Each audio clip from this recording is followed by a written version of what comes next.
Matthew chapter 20. For the kingdom of heaven is like a landowner who went out early in the morning to hire workers for his vineyard. He agreed to pay them a denarius for the day and sent them into his vineyard. About the third hour he went out and saw others standing in the marketplace doing nothing. "You also go into my vineyard," he said, "and I will pay you whatever is right." So they went. He went out again about the 6th hour and the 9th hour, and did the same thing. About the 11th hour he went out and found still others standing around. "Why have you been standing here all day long doing nothing?" he asked. "Because no one has hired us," they answered. So he told them, "You also go into my vineyard." When evening came, the owner of the vineyard said to his foreman, "Call the workers and pay them their wages, starting with the last ones hired and moving on to the first." The workers who were hired about the 11th hour came, and each received a denarius. So when the original workers came, they assumed they would receive more, but each of them also received a denarius. On receiving their pay, they began to grumble against the landowner.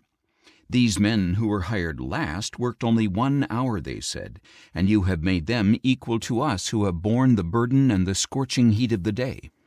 But he answered one of them, "Friend, I am not being unfair to you. Did you not agree with me on 1 denarius? Take your pay and go. I want to give this last man the same as I gave you. Do I not have the right to do as I please with what is mine? Or are you envious because I am generous?"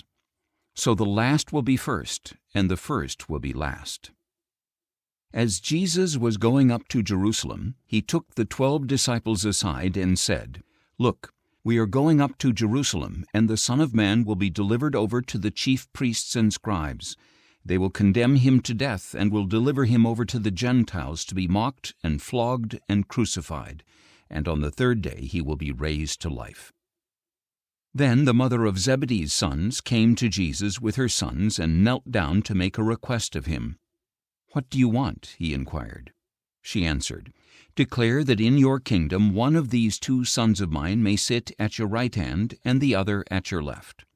"You do not know what you are asking," Jesus replied. "Can you drink the cup I am going to drink?" "We can," the brothers answered. "You will indeed drink my cup," Jesus said, "but to sit at my right or left is not mine to grant. These seats belong to those for whom my Father has prepared them." When the 10 heard about this, they were indignant with the 2 brothers. But Jesus called them aside and said, "You know that the rulers of the Gentiles lord it over them, and their superiors exercise authority over them. It shall not be this way among you. Instead, whoever wants to become great among you must be your servant, and whoever wants to be first among you must be your slave. Just as the Son of Man did not come to be served, but to serve, and to give his life as a ransom for many."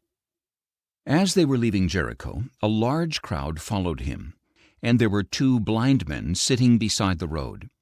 When they heard that Jesus was passing by, they cried out, "Lord, Son of David, have mercy on us." The crowd admonished them to be silent, but they cried out all the louder, "Lord, Son of David, have mercy on us." Jesus stopped and called them. "What do you want me to do for you?" he asked. "Lord," they answered, "let our eyes be opened." Moved with compassion, Jesus touched their eyes, and at once they received their sight and followed him.